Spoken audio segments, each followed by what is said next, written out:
नमस्कार, वंदे मातरम। दोस्तों, स्वागत है आप सबका सैनिक पाठशाला में। आज के इस वीडियो में जैसे आप बोर्ड पर देख पा रहे दोस्तों, 6 महत्वपूर्ण जानकारियों को लेकर आया हूं। एक पूर्व सैनिक और एक रिटायर्ड क्लर्क होने के नाते, क्योंकि आप सब मेरे चैनल के साथ जुड़े हुए हैं, आप सब सैनिक पाठशाला के वीडियोस देखते हैं, तो मेरा फर्ज बनता है कि आपके फायदे या नुकसान की बातें आपको समझाऊं, आपको प्रैक्टिकली और टेक्निकल चीजें आपको समझाऊं। क्योंकि खुद का जब मेरा एक्सपीरियंस है, रिकॉर्ड ऑफिस की जो नौकरी है, जिससे मैं कुछ चीजें समझ के आया हूं, समझता हूं, तो उन चीजों को आप तक भी पहुंचाऊं कि आपके लिए कौन सा चीज फायदेमंद है। तो वो मेरी जिम्मेवारी बनती है और उसी चीज को मैं सैनिक पाठशाला में निभाता हूं। और आपसे वादा करता हूं कि कुछ ऐसी जानकारियां जो प्रैक्टिकल टेक्निकल आधार पर होती हैं, जो डॉक्यूमेंटेशन की गुंडियां होती हैं, फौजी डॉक्यूमेंटेशन की, वो सारी बातें आपको सैनिक पाठशाला से ही पता चलेंगी दोस्तों।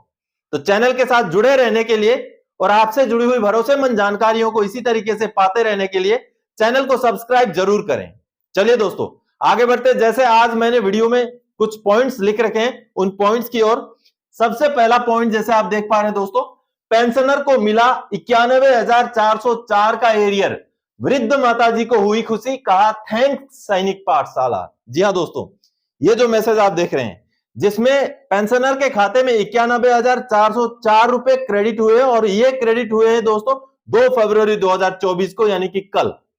तो ये किस चीज का पैसा है? चलिए, मैंने इसके ऊपर छोटा सा एक वीडियो क्लिप बनाया है, उस वीडियो क्लिप को दिखाता हूं। ये वाला वीडियो क्लिप देखिए। अब दोस्तों, यहाँ पर एक पेंशनर के साथ जो मेरी बातचीत हुई है व्हाट्सएप में, उसका ब्यौरा आप देख रहे हैं, जहाँ पर पेंशनर ने एक मैसेज भेजा है मुझे, जो उनके मोबाइल में आया है। ये देखिए कि उनके अकाउंट में एक पैसा क्रेडिट हुआ है और साथ ही साथ पीपीओ का एक छोटा सा पोर्शन भी भेजा है। मैं इसको थोड़ा सा आपको जूम करके दिखा देता हूँ। पर्सनल सिक्योरिटी के लिए मैंने उनका मोबाइल नंबर हाइड किया है। अब आप देखिए, ये देखिए, ये उनका पीपीओ का वो पोर्शन है जहाँ पर उनका रिवाइज्ड पेंशन दिया गया। आप जैसे देख रहे हैं कि ये जो रिवाइज्ड पेंशन है, ये पहले 12,041 रुपये उनका था बेसिक पेंशन, जो बढ़ करके 13,355 रुपये हो गया है। और उसका जो एरियर था उनको वो मिला है, ये जो आप देख रहे हैं 91,404 रुपये। ये वाला अमाउंट जो आप देख रहे हैं, ये उनके अकाउंट में क्रेडिट हो चुका है और ये 2 फरवरी 2024 को क्रेडिट हुआ है। और इसके आगे पेंशनर ने जो लिखा है, ये देखिए, सर माताजी का एरियर आज आ गया है आपके दिशा निर्देश से। और आगे, बट हमें लगता है कि क्या सही है, जुलाई 19 से लेके 2024 जनवरी तक का। माताजी आज बहुत खुश हैं, थैंक्स सर। आगे मैंने उनको समझा दिया, बता दिया। ये देखिए, मैंने वॉइस मैसेज में उनको समझा दिया, उनका एरियर जो है वो सही एरियर है। मैंने कैलकुलेशन भी उनको समझा दिया है। तो आप सबने देखा दोस्तों, और ये उनकी पेंशन में जो बढ़ोतरी हुई थी, वो OROP-2 की बढ़ोतरी है, जो अभी तक उनको नहीं मिली थी। तो आपसे मैं वादा करता हूं, ऐसे आज भी बहुत सारे पेंशनर्स हैं जिनको OROP-2 की बढ़ोतरी मिलनी है, लेकिन उनको जानकारी ना होने की वजह से या कोई टेक्निकल प्रॉब्लम की वजह से अभी तक नहीं मिली है। तो उनको जानकारी रखना जरूरी है, OROP-2 का टेबल देखना जरूरी है कि टेबल के हिसाब से क्या उनके पेंशन में बढ़ोतरी है, और अगर है, अभी तक नहीं मिला हुआ है, तो उनको सीपी ग्राम्स में ग्रीवेंस जरूर डालना चाहिए, ताकि उनका हक, उनका जो हक का पैसा है OROP-2 का, वो उनको मिल सके। चलिए आगे बढ़ते, अगली जानकारी दोस्तों। 10,800 MSP, कर्तव्य पथ पर परेड, अब पेंशन और ESM स्टेटस पर ताल ठोक दिया है। जी हां, मैं बात कर रहा हूं MNS की। MNS नारी शक्ति का प्रतीक है, इसमें कोई दोहराए नहीं है। और इसी को दर्शाते हुए कर्तव्य पथ पर 26 जनवरी 2024 को उनकी परेड हुई, जो कि एक फक्र की बात है। लेकिन अब जो ये आप न्यूज के हवाले से जो रिपोर्ट देख पा रहे हैं, माननीय राष्ट्रपति जी, माननीय प्रधानमंत्री जी को एक गुहार लगाई गई है कि उनको एक्स सर्विसमैन का स्टेटस दिया जाए, इसमें कोई भी शक नहीं है, वो भी कर दें, लेकिन हमें इक्वल एमएसपी चाहिए।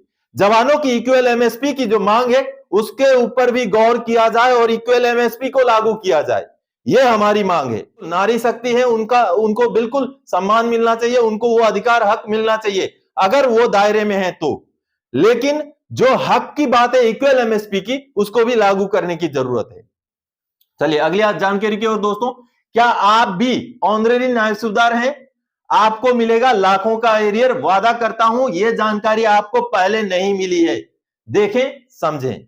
जी हां दोस्तों, कुछ ऐसी जानकारियां जो प्रैक्टिकल एक्सपीरियंस से या तो फिर डॉक्यूमेंटेशन के, कुछ फौजी डॉक्यूमेंटेशन की जो गुंडियां होती है, वो आपको भी समझना चाहिए। अगर आप लाभार्थी हैं तो आपको भी लाभ मिल सकता है। आपको सबसे पहले एक मैसेज दिखाता हूं।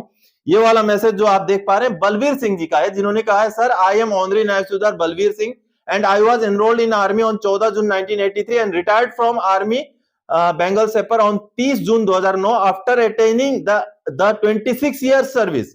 What I am eligible for circular 631, what will be for gain the areas court case वगैरह, ये कुछ बोल रहे हैं कि 631 नंबर सर्कुलर के बारे में बोल रहे हैं। और ये 2009 के रिटायरी है, 26 साल सर्विस करके। अब यहां पर आपको समझना पड़ेगा 2009 के रिटायरीज के लिए एमएससीपी लागू है दोस्तों, और इनको मिल रहा है ऑनरेरी नायब सूबेदार का पेंशन। आपको बता दूं 2006 के बाद जो भी ऑनरेरी नायब सूबेदार हो या एमएससीपी नायब सूबेदार हो, उनका पेंशन ओआरओपी 2 के हिसाब से 24,825 ही है, दोनों कैटेगरीज का। लेकिन यहां पर आपको समझाता हूं जो कि एक गुंडी है। क्या गुंडी है आप समझिए। उनका डेट ऑफ रिटायरमेंट है 30 जून 2009, ठीक है, और उनको ऑनरेरी नायब सूबेदार मिला है 15 अगस्त 2009 को, क्योंकि रिटायरमेंट के बाद अगला 15 अगस्त या 26 जनवरी को मिलता है। तो 30 जून को वो रिटायर हुए, आगे जाके 15 अगस्त 2009 को उनको ऑनरेरी नायब सूबेदार मिलता है। अब इनका पेंशन जो आदेश है उस हिसाब से नायब सूबेदार के हिसाब से मिलता है 2006 के बाद वालों को। पहले वालों का केस का अभी डिसीजन पेंडिंग है, लेकिन बाद वालों की बात कर रहा हूं। तो उनको आज के डेट में 24,825 रुपए उनको पेंशन मिल रहा है, नो डाउट। और उनको अगर एमएससीपी मिले तब भी उनको 24,825 ही मिलेगा। लेकिन आपको समझना है कि एमएससीपी आपके लिए ज्यादा फायदेमंद है। कैसे? इन पेंशनर का मैं एग्जांपल देता हूं, इससे भी फायदेमंद और भी कईयों को होता है। इनका जो 26 साल पूरा हो रहा है 30 जून 2009 को, और 24 साल पूरा हो रहा है 30 जून 2007 को, यानी कि 24 साल में इनको नायब सूबेदार का एमएससीपी लागू है। अगर इनका नायब सूबेदार का एमएससीपी एडजस्ट हो जाए दोस्तों, तो इनका 30 जून 2007 से ही नायब सूबेदार के हिसाब से पेमेंट फिक्स होगा जब वो सर्विस में थे, क्योंकि उनका रिटायरमेंट का डेट 2009 है। तो 2007 में जब उनको एमएससीपी लागू होता है तो वो तो सर्विस में थे, यानी कि उनको एक इंक्रीमेंट का फायदा यहां मिलता है। तो एक इंक्रीमेंट का फायदा मान लीजिए दोस्तों, ये डेट से लेके ये डेट तक 2 साल तक उनका एक इंक्रीमेंट का एरियर मिल सकता है एमएससीपी का, अगर वो ऑनरेरी नायब सूबेदार के बजाय अगर एमएससीपी को प्रिफर करें तो। और अगर इन पेंशनर को ऑनरेरी नायब सूबेदार मिला हुआ है और 24,825 रुपए पेंशन मिल रहा है और एमएससीपी का पार्ट ऑर्डर नहीं हुआ है, तो उनको एमएससीपी का पार्ट ऑर्डर करवा लेना चाहिए, जिसमें उनका 30 जून 2007 के डेट का एमएससीपी होगा और तब से लेकर के रिटायरमेंट के डेट तक का एरियर अलग से मिलेगा उनको। तो आप अभी समझ गए होंगे दोस्तों कि क्या गुंडी है। पेंशन तो आज के डेट में बराबर है, नो डाउट, लेकिन उनको एमएससीपी की वजह से एक इंक्रीमेंट का लगभग जो है 1500 से लेके 1500 लगभग 1500 रुपए का उनका बेसिक पे में जो है डिफरेंस होगा। उसके ऊपर डीएडीआर लगाएंगे तो हर महीने का लगभग 2,500-3 हजार रुपए का जो है इनका एरियर बन रहा है हर महीने का, और 2 साल का आप एरियर लगा दीजिए, लाख रुपए में बन जाएगा। तो इस तरीके से मैं बोल रहा हूं, आपको गुंडियां समझनी है।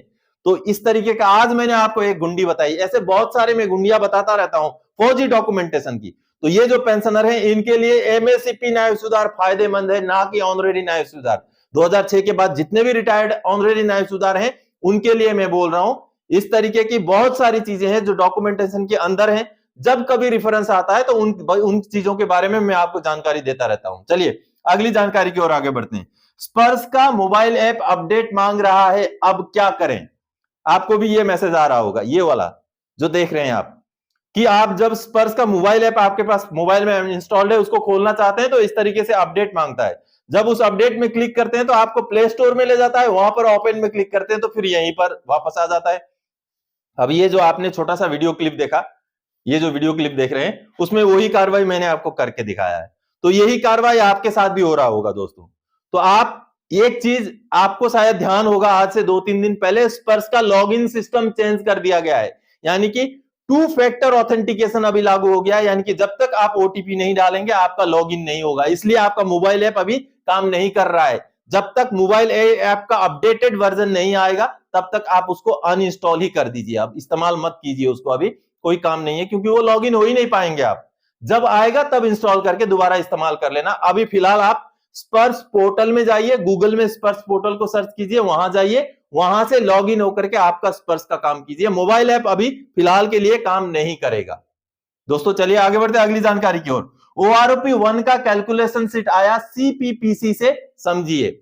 आपको पता है OROP1 में आपको कितने महीने का एरियर दिया गया, कब से लेकर कब तक का एरियर दिया गया, कैसे उसको कैलकुलेट किया गया, क्या आपको सही एरियर मिला OROP1 में, सभी बातें अब आपको दिखाता हूं OROP1 का बकायदा CPPC से आए हुए कैलकुलेशन शीट को दिखा करके। तो चलिए कैलकुलेशन शीट देखते हैं और समझते हैं OROP1 में कैलकुलेशन कब से कब तक का किस तरीके से कितना % DADR को लेके किया गया था, ताकि आपको भी अगर आपको OROP1 का एरियर के ऊपर कुछ डाउट है तो आप खुद कैलकुलेशन कर पाए।